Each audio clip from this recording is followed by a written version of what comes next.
Yes, Alex, this is great. Do that. Hello, welcome today. Hello, and welcome to the channel. Let's get started. Hey, today we want to talk about coaching while rolling. And there were some thoughts that Eli had and Carlos were talking that I didn't even think about because I was viewing coaching and rolling as while you were rolling and there was coaching taking place. And I know we've all experienced it in some way. I know these guys have. I know I've done it to people and people have done it to me. So we just wanted to kind of give our thoughts and our input on that and the benefits of it. And are there cons to it also, you know? So whoever wants to kick it off. I only coach when I start losing the round. Yes. Let me tell you something. Let me tell you something. Yeah. So Carlos and I were talking about that too, that difference between coaching somebody while you're actively rolling versus coaching from the sidelines. While I'm actually rolling, and Carlos and I talked about this, he can probably give a little bit better explanation, but if it's somebody that I'm comfortable with, that is my belt rank or higher, I'm usually going to keep my mouth shut. Mm-hmm. Unless it's somebody I really trust, like let's say Carlos and I are rolling together and we, before the roll, decided, hey, I'm working on this. So it's a little bit more of a intense drilling session. And so if we get stuck in something, we'll kind of communicate through that bottleneck. Mm-hmm. But if it's a white belt or below, you know, the white belt guy or whatever, I'll help him out. You know, I'm going to try to kind of coach him through just to help his progress. So that's my personal unspoken approach to it. Mm-hmm. Yeah, I feel like with a white belt, you kind of, sometimes they just find themselves in a bad spot where they can get hurt, they can hurt you. You kind of just have to stop and be like, hey, next time let's do this or do that to help them out a little bit. Mm-hmm. But to your point, like usually if it's like a blue belt or above, I feel kind of awkward coaching them because it's like I want to help you, but at the same time it does give off that whole like, to me personally, it gives like the whole like, oh, I was losing and now I'm going to coach you through it to get out of this, you know? Yeah. I don't really want that. Maybe after the round I'll coach them if I can, but. I'm just reminded of a time where I was getting triangle choked and I was like, hey, how do you get out of this? How do you get I was trying to promote the coaching because I didn't want to get subbed. So there's the promotion of the coaching because, you know, you don't want to get beat up, but definitely coaching. And I remember when I got my purple belt, I don't know what it was when I got my purple belt. The day of, we kind of broke out and did kind of open mat rolling, and I felt like that was my time to start, like, showing stuff to people, and really I didn't really even know anything. You know, so there are benefits, you know, from people and coaching while you're rolling and on the side. And I do agree, a white belt needs that kind of coaching in that moment. And my coaching at times while we're rolling is like, I will speak sometimes, I'll talk about it. Like if I'm rolling with Alex and I, whenever we're rolling, there's not coaching going on as much as like, oh, what did you just do? What just happened? Hey, what if we do this? You know, but then we just kind of keep going. And usually we kind of forget that conversation. Sometimes we go back and look at stuff, but you know, I've had moments where I'm telling somebody like, hey, you know, no, do this, cross face right here. And I feel like I feel like it's beneficial to those that are learning, especially if they want to learn. But if it's someone that doesn't want to learn and they just want to fight to the death every time, or they don't want to receive from you or from anyone, then they won't. And then also I think you got to feel out who you're coaching from the side. One day I was coaching Eli. He was a blue belt rolling with Peter. I was sitting over here and I was like, Eli, face mask, because Peter had him in that technical mount. Eli looked at me and went like this. And I was like, my bad, dude. I'm sorry. I'll be quiet now. So sometimes people want coaching and sometimes people don't want coaching.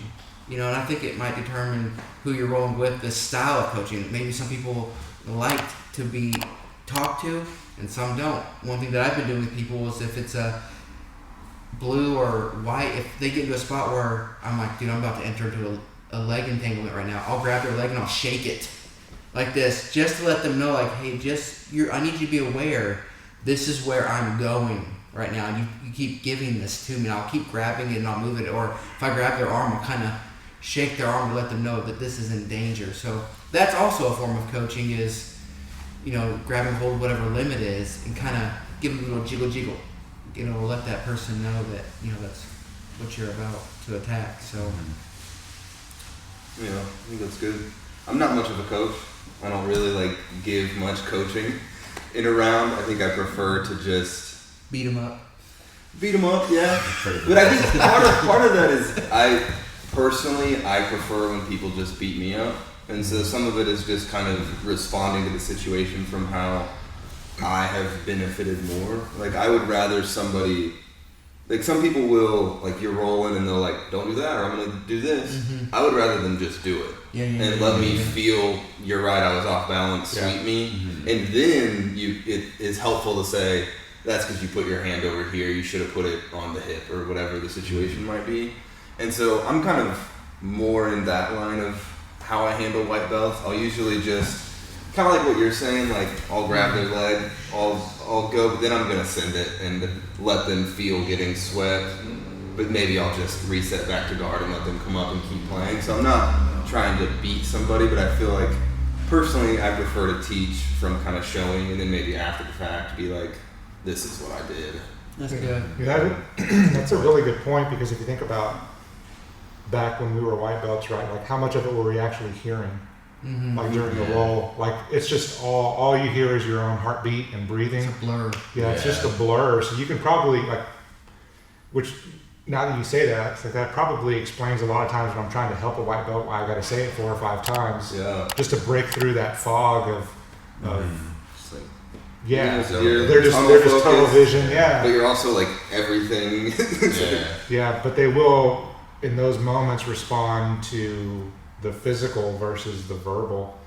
So I think there's value in just kind of bumping it a little bit, letting them, and then okay, here we go, and then you can coach right there if you want. If you don't want to, I don't think you have to come up all the way to side control and submit them, but you can say, oh, that's because you needed a base. You didn't have a base that way, so that's why you fall that way, and then reset. At least for me, that's always helped more. Then you're in the round because it's also you're kind of assuming what someone's trying to do, and so you can kind of guess and be oh, you're doing the wrong thing, and then maybe I've been in the experience where I'm thinking well, that isn't what I was trying to do. Yeah. So I may have failed either way, but it's let me fail and then kind of help me course correct from that point. It's always helped me more, I think, than in the moment. It is difficult for me sometimes to really be aware of exactly what they're telling me not to do or telling me what I should have done. I like that approach. That's a good approach, Alex.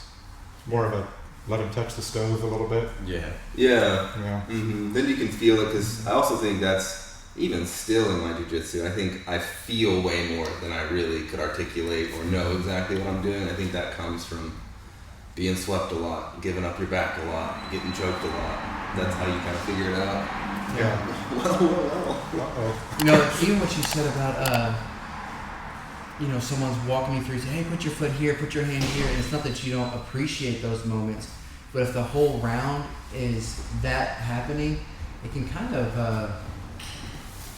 bothers or it frustrates, so if you're one that coaches, learning when to talk and when not to talk, like you're saying, you're dude, this time, I warned you by motion, or even if you verbally hey, don't put your hand there. Oh, they do. That's what I'm doing now. Yeah. And so not overdoing that. Because go ahead.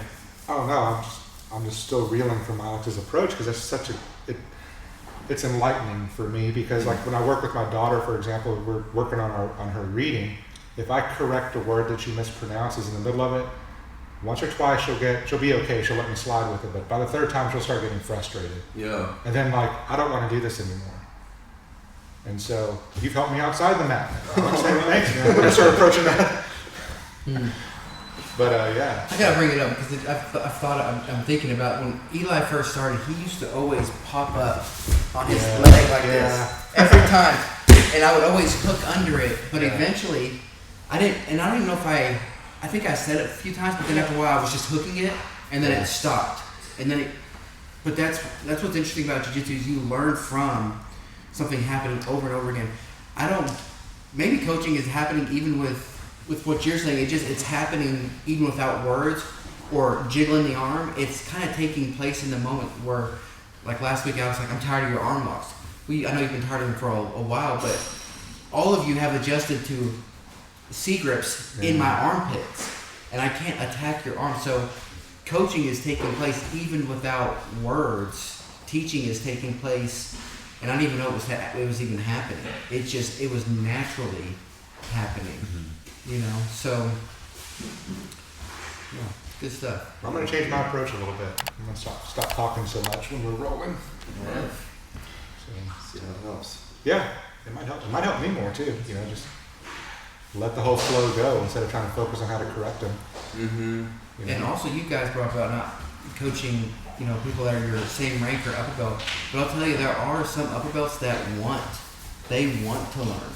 I've been in leg entanglements with people that were at a higher rank than me, and they don't know the defense, so they're just holding on for dear life, and they want to know. And I'll be like, hey, don't do that, do this, and they're like, oh, thank you so much. So there are times when people at your own rank and above your rank, they do want to hear what you have to say. I appreciate it. Whenever Alex is getting me with leg attacks, I'm like, dude, tell me. Like, I want to learn. Carlos, when you were doing all that tripod stuff, I want to learn. So I would take those moments and, you know, I want to feel like you can't coach or encourage anybody while even if they are a higher rank, I would still, especially if you're friends, you should be able to say something. Yeah, I was rolling with Robert Whitmire on Monday, and he did this thing. I can't even describe what it was that he did. But I asked him like afterwards, like, what did you do? Like, how did you do that sweep on me? And he was like, I don't really know. Let's go back through it. Mm-hmm. And so I've learned that with him, I have to wait until we're done before I can ask him any questions. Because if I interrupt it, he's like, I don't know what I just did. He kind of flows, and he described it really well, because he's got a very programmatic mentality when he approaches his jiu-jitsu game. So he's got all these little plugins that he's like, well, whatever this is, once I get here, now, okay, plug in. And he's not thinking all the way through. He's just thinking very quickly. Mm-hmm. And so it's interesting talking to him. He's like, well, let me think it over. So he has to go back to the beginning, and he'll replay the roll verbally, like what he did.